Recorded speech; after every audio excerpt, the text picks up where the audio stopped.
Hey guys, SCL3618 here. Okay, today we're going to do a little bit of an impromptu layout update. But before I dive in too deep, I'm going to start off with college. I'm very pleased to say I've been blessed. The college transition's gone really smooth, making a lot of great friends, getting on the good side of my professors, always a good tip by the way guys, and just getting used to the swing of things overall. Now, with that said, since it went over pretty good, I've had enough time to bounce around between home and campus a little bit. So in the meantime, I've been slowly adding on to my layout, as you'll soon see, but before I divulge too much, let's get on to it. Okay, first up in this review, we're not going to cover the layout because, frankly, it's the same as it's always been, guys. This track plan works for me. It's basic, but hey, it does the job, and that's all that really matters. So, we're going to kick it off with locomotives. And, yes, plural for once. First off, we're going to start off with the unpowered unit I've got. This is nothing more than an Athearn S12 Baldwin, Great Northern Switcher, unpowered.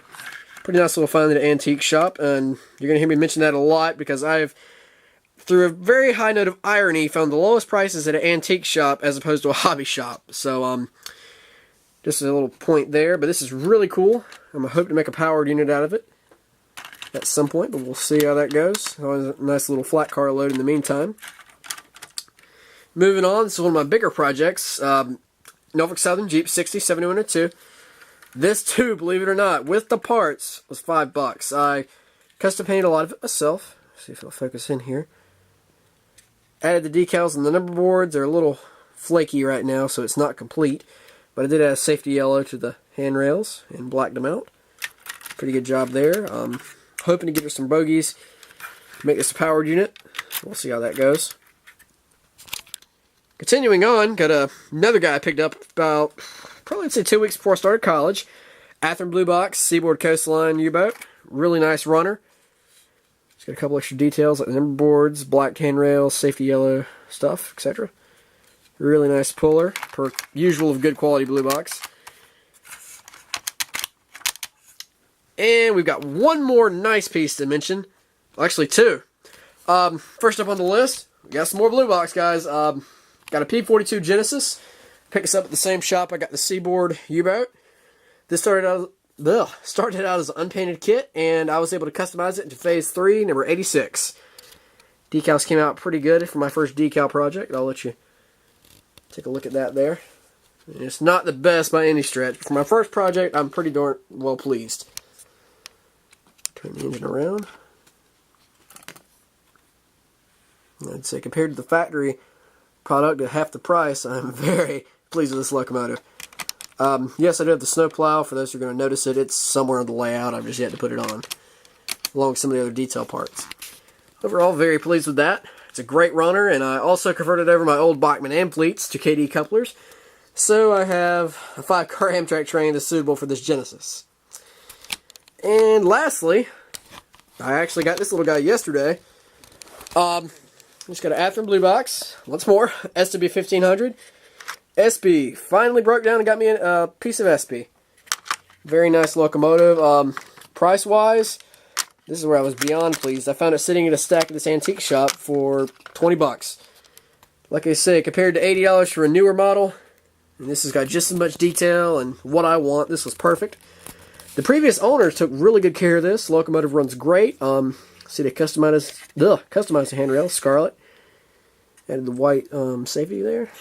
It's actually got an IHC, one of the old dual knuckle and horn hook couplers, so I can easily shunt around whatever I want, which is really nice on both ends. So we've got our MU hoses, painted tips. Exhaust stacks are silver, which is nice. Proper SB number boards, and you get a look at the back side. See the Mars light, air hoses, all that good stuff. And you guys can tell I'm a little rusty at the review thing.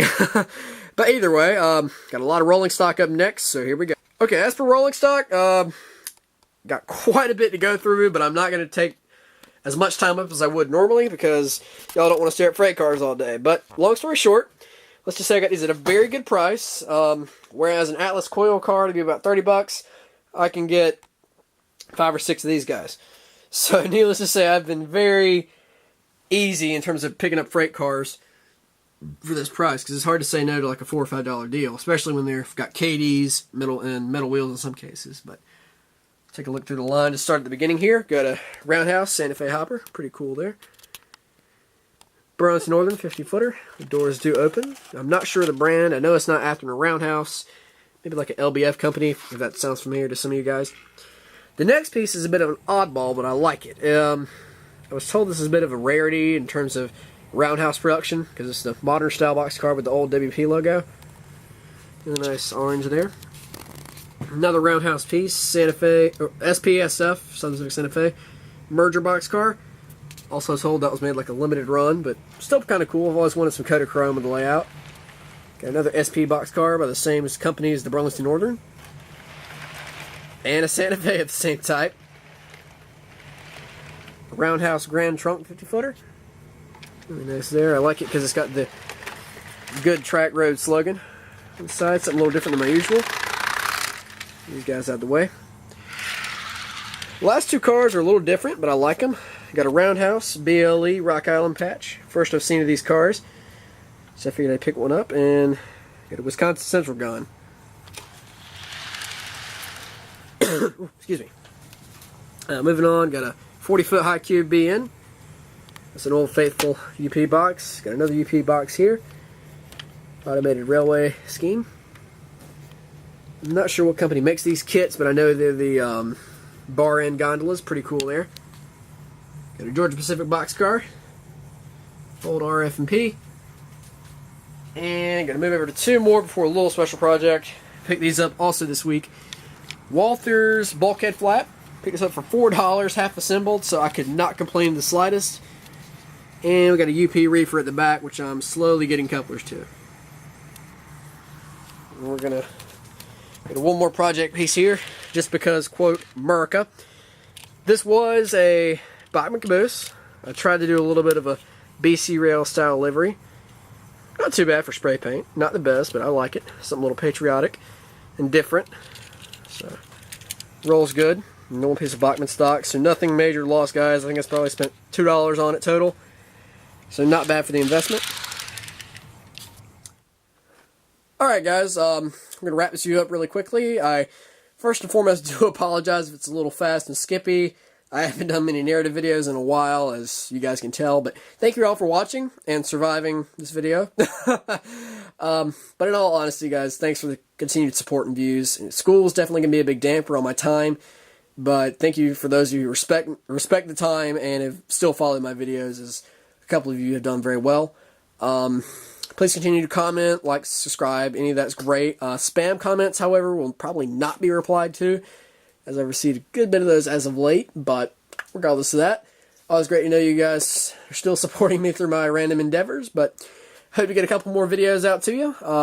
As y'all saw this week, I did get a trains video done, so that's slowly working around. Updated to Train Simulator 2015, so we'll maybe do a couple things with that. All depends on how well Sony Vegas is feeling. And I just got back from Cars and Coffee Rally today, and I hope to get some footage of that. Trying to branch out my channel a little bit more into my cars and whatever else around. But anyways, just wanted to say thank you all for your continued support. It means a lot. It really does. And we'll try to keep things rolling around here. So until next time, this is SCL 3618 signing off.